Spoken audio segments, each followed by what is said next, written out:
మీకు ఈ రెండు విషయాల్ని కంపేర్ చేశారు అనుకోండి, మీకు జగన్మోహన్ రెడ్డి గారి ఇంట్లో ఇప్పుడు ప్రభుత్వ ఫర్నిచర్ ఉంది అని అనేది వైసీపీనే ఒప్పుకుంది.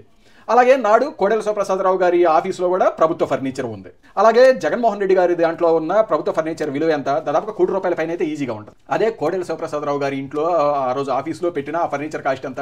కేవలం 2 లక్షలే అనమాట.